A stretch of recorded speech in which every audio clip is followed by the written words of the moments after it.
اعوذ باللہ من الشیطان الرجیم بسم اللہ الرحمن الرحیم۔ حمد و ثنا اس اللہ رب العزت کی بارگاہ میں کہ جس نے انسان پر ہر وقت اپنی رحمتوں کا سایہ رکھا ہوا ہے، اور درود و سلام اللہ رب العزت کے ان برگزیدہ بندوں پر کہ جو اللہ رب العزت کی طرف سے رحمتوں کا وسیلہ بن کے جہان میں تشریف لائے۔ سب سے پہلے تمام سامعین کو اگر نقوی کا سلام پہنچے۔ سامعین کرام، اللہ رب العزت ایک ایسی کریم ذات ہے، ایک ایسی رحیم ذات ہے، ایک ایسی اعلیٰ ذات ہے کہ جو انسان کو ہر صورت بخشنا چاہتی ہے۔ انسان کو لامتناہی راستے عطا فرمائے ہیں پروردگار نے کہ تو اپنی بخشش کا سامان کر لے۔ شیطان مسلسل کوشش کر رہا ہے کہ اس انسان کو، اس اشرف المخلوقات مخلوق کو مسلسل اپنے رب سے دور رکھے اور اسے اس کے اصل مقام یعنی جنت سے دور کر کے جہنم کی کھائی کا باسی بنا دے۔ اور دکھ کی بات یہ ہے کہ یہ انسان جو ہے یہ بھی اللہ رب العزت سے زیادہ اپنے اس دشمن کی طرف متوجہ رہتا ہے، لیکن وہ اتنی کریم ذات ہے، وہ ایسا رحیم خالق ہے کہ اس نے بارہا انسان کو مواقع فراہم کیے ہیں اور مسلسل مواقع فراہم کیے جا رہا ہے کہ تو بخشش کی طرف آ جا۔ میں نے تجھے ایک اعلیٰ مخلوق بنایا ہے، میں نے تجھے اشرف مخلوق بنایا ہے، تو میری پیاری مخلوق ہے، تو میں تجھے جہنم کا ایندھن نہیں بنانا چاہتا، میں تجھے تیرے مقام یعنی جنت اعلیٰ میں دیکھنا چاہتا ہوں۔ تو انسان مسلسل شیطان کی پیروی میں، مسلسل شیطان کے بہکاوے میں پروردگار کو ناراض کرتا جاتا ہے، یعنی کوئی کسر نہیں چھوڑتا اپنے پروردگار کو ناراض کرنے کی۔ لیکن اس کی کریمی دیکھیے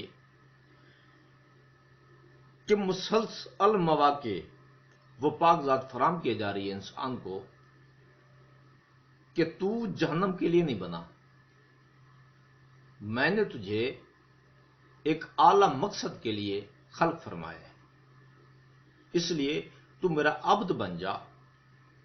اگر تو گناہ گار ہے بھی صحیح تو اپنے گناہوں پہ صرف نادم ہو لے، میری بارگاہ میں آ کے میرے سامنے اپنے گناہ تسلیم کر لے، میں تجھے معاف کر دوں گا۔ پروردگار عالم انسان کی بخشش ہر صورت میں چاہتا ہے۔ تو یہ جو مواقع پروردگار عالم انسان کو مسلسل فراہم کیے جا رہا ہے، اس پاک ذات کی طرف سے یہ جو ماہ سیام ہے یہ بھی ان مواقع میں سے موقع ہے انسان کو اپنی بخشش کنفرم کرنے کا۔ یہ برکتوں والا مہینہ ہے، یہ رحمتوں والا مہینہ ہے، یہ بخشش والا مہینہ ہے، یہ انسانیت کا مہینہ ہے، عبادتوں والا مہینہ ہے، احساس کا مہینہ ہے یہ۔ اور یہ انسان کے لیے ایسا نادر تحفہ ہے کہ پورے سال کے اپنے جو گناہ ہیں نا، انہیں مٹانے کے لیے، انہیں دھونے کے لیے پروردگار عالم کی طرف سے یہ تحفہ عظیم ہے ہر گناہ گار انسان کے لیے کہ اپنے گناہوں سے اپنی نیکیوں کو بڑھا لے، اضافہ کر لے، تاکہ جب میری بارگاہ میں تو آئے تو تجھے شرمندہ نہ ہونا پڑے، کیونکہ میں نے تجھے اس جہان میں، اس زمین پر شرمندہ ہونے کے لیے نہیں بھیجا تھا، میں نے تجھے عظمت کے ساتھ بھیجا تھا۔ اس لیے میں چاہتا ہوں کہ تو جب میری بارگاہ میں واپس آ تو وہاں بھی تو شرمندہ نہ ہو، تو سرخرو ہو کے واپس آ۔ یہ خواہش ہے پروردگار عالم کی۔ تو اللہ رب العزت نے اس مہینے میں یہ جو روزے فرض قرار دیے ہیں، ان کا مقصد کیا ہے، یہ جو روزہ ہے اس کے فوائد کیا ہیں۔ اللہ رب العزت کو اس روزہ سے کچھ فائدہ نہیں ہے، وہ ذات صرف یہ دیکھنا چاہتی ہے کہ میرے حکم پر میری طرف آتا کون ہے اور میری حکم عدولی کون کرتا ہے۔ باقی پروردگار عالم کو ہمارے ان روزوں سے، ہماری ان عبادتوں سے نہ اس کی کبریائی میں اضافہ ہوتا ہے نہ کمی ہو سکتی ہے۔ یہ ہمارے اپنے لیے بہتر ہے، یہ ہمارے لیے اپنے لیے فائدہ ہے کہ ہم پروردگار کی بارگاہ میں سرخرو ہو جاتے ہیں، وہ ذات ہم سے راضی ہو جاتی ہے کہ یہ میرے عبد ہیں، یہ میری بات مانتے ہیں، میرے حکم پہ لبیک کہتے ہیں، لائک عبد ہیں میرے۔ اچھا جی، تو اس روزے کا جو مقصد ہے نا، وہ انسان کی کردار سازی ہے، انسان کی تربیت ہے، جو اسے اس کی زندگی میں، اس کے گھر میں، اس کے معاشرے میں مسلسل فائدہ دیتی ہے۔ یہ ایک مہینہ انسان کی تربیت کرنے کے لیے آتا ہے۔ اب یہ روزہ جو ہے، اس روزے کی حالت میں جتنے امور انجام دیے جاتے ہیں، دراصل یہ تربیت ہے انسان کی ابدیت کی طرف، اللہ رب العزت کی اطاعت کی طرف۔ تو اللہ رب العزت نے انسان کے لیے اس روزے میں ایک اکیڈمی رکھی ہے۔ یہ تربیت گاہ کے طور پر پروردگار عالم نے یہ ایک مہینہ رکھا ہے، 12 مہینوں میں ایک مہینہ یہ رمضان کا ہے، یہ اللہ کا مہینہ کہا جاتا ہے اس کو، یہ انسان کی تربیت کرنے کے لیے آتا ہے۔ اچھا جی، یہ روزے کی حالت میں انسان مسلسل ایک ایک لمحہ انسان کا روزے کی حالت میں، روزے کی کنڈیشن میں اطاعت پروردگار میں گزرا ہوتا ہے۔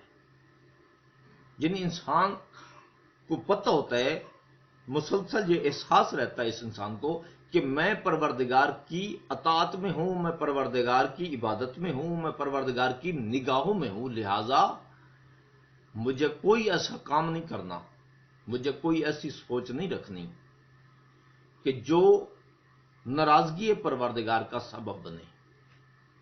اب دیکھیں کیسی پیاری تربیت ہے، لیکن یہ دکھ کی بات ہے کہ یہ تربیت جو ہے ہم اس سے بطور تربیت لیتے نہیں ہیں، صرف ماہ رمضان کی حد تک یہ کیفیت ہماری رہتی ہے، اس کے بعد پھر وہی دنیا، پھر وہی پیروی ابلیس اور پروردگار کے تمام تر احکامات پس پشت اور اپنی دنیا داری کے امور میں اس طرح مگن ہو جاتے ہیں کہ وہ تربیت پھر محو ہو جاتی ہے ہمارے ذہنوں سے۔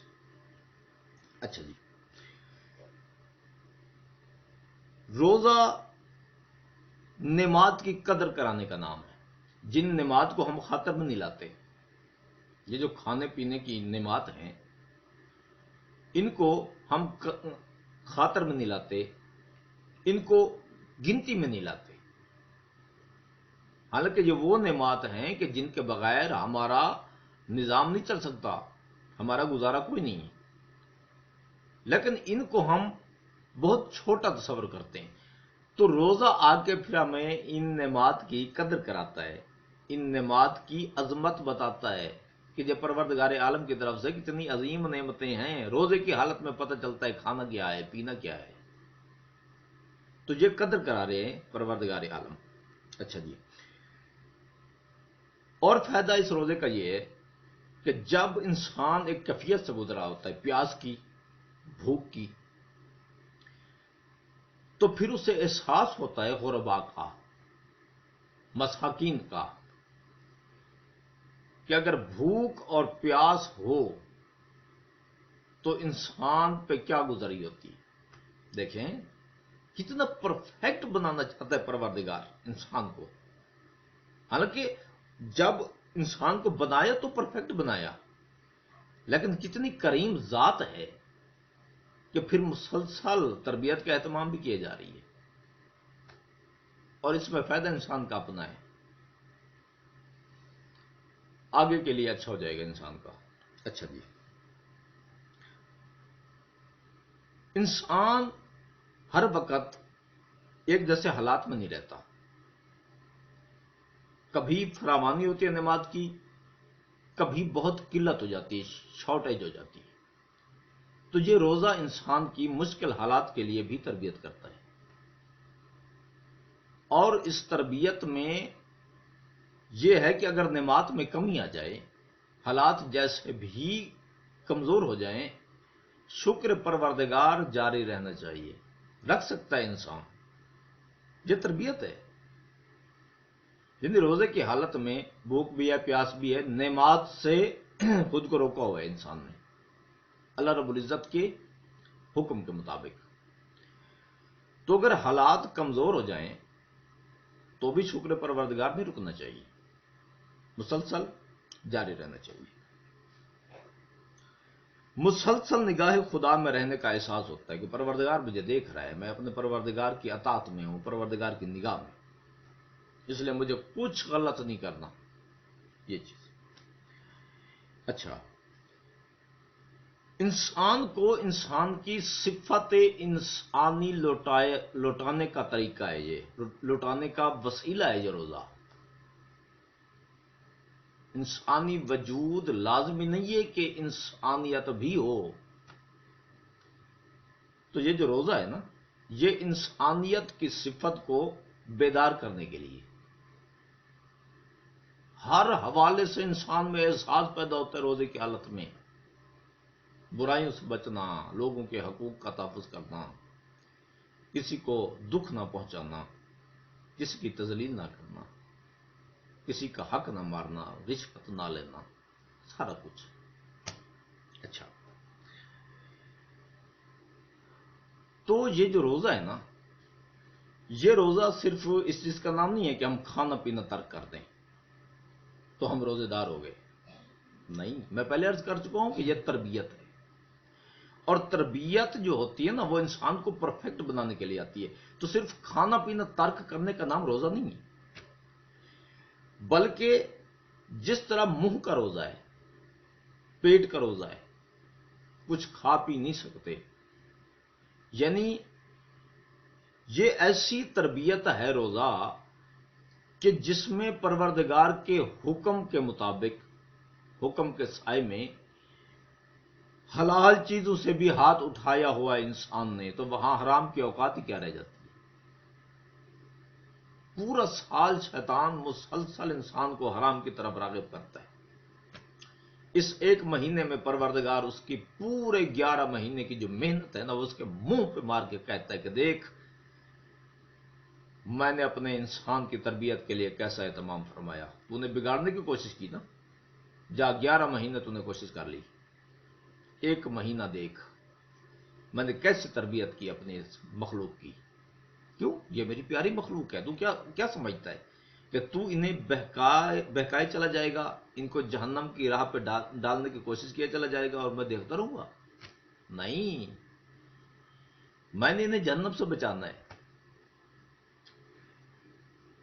تو حرام سے بچنا، یعنی حرام کی اوقات پروردگار عالم روزے کی حالت میں انسان کو دکھا دیتا ہے کہ یہ اس کی اوقات ہے، جس کے پیچھے مسلسل انسان دوڑ رہا ہے، اس کی اوقات یہ ہے۔ تو اصل اہمیت ہے پروردگار کے حکم کی۔ اچھا، کھانا پینا ترک کرنا صرف یہ روزہ نہیں ہے،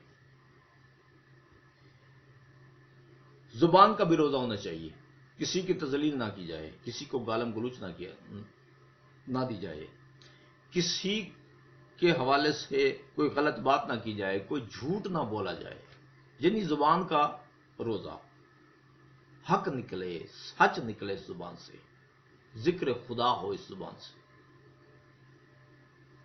دیکھتے جائیں تربیت کیسی ہے۔ اچھا جی، ہاتھ کا روزہ ہے، اس ہاتھ سے کسی پر ظلم بھی نہ ہونے پائے روزے کی حالت میں، اس ہاتھ سے رشوت بھی نہ پکڑی جائے، کسی یتیم کا حق بھی نہ مارا جائے، کسی پہ ظلم کے لیے ظلم کا سامان نہ ہو اس ہاتھ سے، تب روزہ ہے۔ اچھا، قدموں کا بھی روزہ ہے بھائی. غلط سائڈ پہ قدم نہیں اٹھنا چاہیے. اگر اٹھ گیا کسی غلط ارادے سے روزہ ٹوٹ گیا ہے، پھر روزہ نہیں رہا. کانوں کا بھی روزہ ہے. غیبت نہیں سننی، غلط بات نہیں سننی، حق سننا ہے. غلط بات سنی، غیبت سنی، غنا سنا، روزہ ٹوٹ گیا. یہ بتایا نہیں گیا نا، صرف یہ بتایا گیا پانی پیو گے تو روزہ ٹوٹ جائے گا، کھانا کھا لو گے تو روزہ ٹوٹ جائے گا. روزہ تربیت کا نام ہے، اور تربیت کے لیے ایک حد میں خود کو رکھنا پڑتا ہے، تب ہے وہ تربیت. اچھا، یعنی پورے جسم کا روزہ اور دماغ کا بھی روزہ ہے. یاد رکھیے گا، یہ پوائنٹ مس کرنے لگا تھا، مین پوائنٹ ہے. دماغ کا بھی روزہ ہے. غلط نہیں سوچ سکتے، غلط سوچا روزہ ٹوٹ گیا. کسی کے خلاف سازش نہیں کر سکتے، کسی کا حق مارنے کے حوالے سے نہیں سوچ سکتے، کسی کی عزت ریزی، خون ریزی اس کے حوالے سے نہیں سوچ سکتے. صرف یہ دماغ میں رہے پروردگار دیکھ رہا ہے، میں اس کی اطاعت میں ہوں، روزہ قائم ہے. غلط سوچا روزہ ٹوٹ گیا. اچھا، تو آخری پوائنٹ کی طرف آنے لگا ہوں، ویڈیو کافی لمبی ہو گئی ہے. تو اللہ رب العزت اس ایک مہینے میں تو ایک نیکی کے بدلے لاکھ نیکیاں عطا فرما رہے ہیں. تو ماہ رمضان سے ہٹ کے کیا معاذ اللہ ثم معاذ اللہ پروردگار عالم کی بارگاہ میں نیکیوں کی قلت ہو جاتی؟ باقی مہینوں میں یہ ایک کے بدلے لاکھ کیوں نہیں ہے، صرف ماہ رمضان میں کیوں ہے؟ غور کیجیے گا ذرا.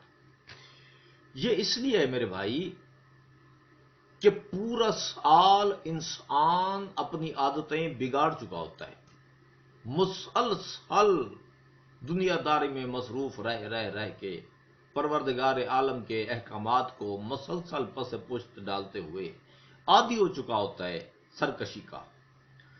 تو اس مہینے میں پروردگار عالم نے جب انسان کی تربیت کا ارادہ فرمایا تو وہ ذات دیکھنا چاہتی ہے کہ پورا سال میرے حکم سے ہٹ کے چلنے والا، پورا سال میرے منع کرنے کے باوجود حرام سے نہ رکنے والا، کیا میرے کہنے پر حلال سے ہاتھ اٹھا رہا ہے؟ اور جس نے اٹھا لیا تو پھر اس کے لیے یہ تحفہ ہے پروردگار کی طرف سے، اس کے لیے یہ شاباشی ہے کہ ایک نیکی کرے گا لاکھ نیکیاں، ایک نیکی کے بدلے وہ پروردگار تمہارے حصے میں ڈالے گا. اور جب اس پوائنٹ کو ذرا سمجھیے گا، اور یہ تربیت ہے نا، میں بار بار کہہ رہا ہوں کہ یہ جو روزہ ہے یہ تربیت ہے. اور جب ماہ رمضان چلا جائے تو دنیا کی روٹین میں آ جاؤ، نعمتیں کھول دی جائیں تمہارے لیے، تو اگر کسی موڑ پہ کسی ٹائم پہ نعمات کی قلت محسوس کرو، نعمات کے حوالے سے تنگ دستی محسوس کرو، تو پھر نا امید نہیں ہونا، حوصلہ نہیں چھوڑنا، غلط سائڈ پہ نہیں چلا جانا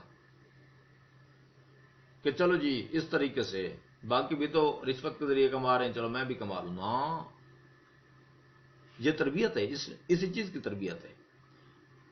پروردگار ایک کے بدلے لاکھ نیکی دے کے یہ بتانا چاہ رہے ہیں کہ اگر کبھی نعمات میں کمی محسوس کرو تو پریشان نہیں ہونا، بلکہ سمجھ جانا کہ تمہارے گناہ بہت زیادہ ہو گئے ہیں، اس لیے پروردگار وہ گناہ کم کر رہا ہے ان نعمات سے تمہیں دور رکھ کے. تمہارے گناہوں میں کمی کر رہا ہے، تمہارے درجات کو بلند کر رہا ہے، لیکن یہ ہوگا تب جس طرح روزے کی حالت میں بھوک اور پیاس کی شدت کے باوجود اس ذات کا حمد و ثنا جاری رہتا ہے، اسی طرح حمد و ثنا جاری رہے اگر نعمات کی قلت کا شکار بھی ہو گئے ہو۔ حمد و ثنا میں کمی نہیں آنی چاہیے، رمضان کا سا سما رکھو۔ تو اگر ایسا کرو گے تو پھر وہ ذات جس طرح رمضان کے بعد عید عطا فرمانے پہ قادر ہے نا، اس طرح تمہارے ایسے حالات کے بعد بھی تمہیں عید عطا فرمائے گا، نعمات بھی کھول دے گا، درجات بھی بلند ہو جائیں گے، صحیح معنی انسان بن جاؤ گے، وہ اشرف انسان جس طرح کا پروردگار انسان کو دیکھنا چاہتا ہے۔ لیکن حالات جیسے بھی ہوں، تمہارا شکر رمضان کی طرح ہونا چاہیے۔ اس لیے اگر نعمات میں کمی محسوس کرو، شکر بڑھا دو، کیونکہ پروردگار عالم ان نعمتوں سے تمہیں دور رکھ کے تمہارے گناہ معاف کر رہا ہے، تمہارے درجات بلند فرما رہا ہے، اور یہ دیکھنا چاہتا ہے کہ کیا ایسے حالات میں میرا شکر بجا لاتا ہے میرا انسان، اور اگر یہ شکر بجا لاتا ہے تو پھر میں اس کے لیے عید کا اہتمام کر دوں، پھر اس کے لیے میں نعمات کو کھول دوں۔ تو یہ تربیت ہے۔ اللہ رب العزت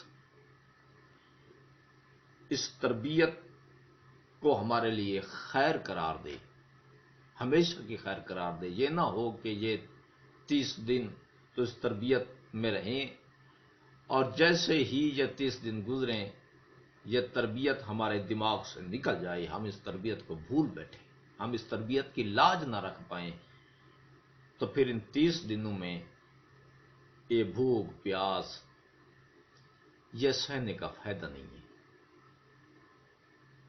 اور پروردگار عالم یہ پیغام دیتے انسان کو کہ میرے کہنے پہ جب تم نے اپنی خواہشات کو محدود کیا، کنٹرول میں کیا، تو پھر دیکھا کیسے مثالی معاشرے میں تمہیں سانس لینا نصیب ہوا۔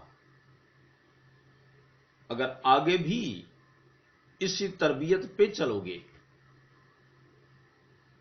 تو ہر وقت اس طرح کے معاشرے میں تمہیں رہنا بھی نصیب ہوگا، سانس لینا بھی نصیب ہوگا، جس میں عزتیں بھی محفوظ ہوں گی، جس میں رزق بھی محفوظ ہوگا، جس میں رشوت خوری بھی نہیں ہوگی، جس میں بھتہ خوری بھی نہیں ہوگی، جس میں حقوق کی حق تلفی نہیں ہوگی، فراوانی ہوگی، اچھائیوں کی بھی، نعمات کی بھی، امن و امان کی بھی۔ تو اللہ رب العزت جس طرح یہ تربیت فرما رہے ہیں ہماری، ہمیں اس تربیت پر قائم رہنے کی توفیق بھی عطا فرمائے، ہمیں اس تربیت کی لاج رکھنے کی توفیق عطا فرمائے۔ وسلام، پاک آرمی زندہ باد، پاکستان، پائندہ باد، فی امان اللہ، اللہ حافظ۔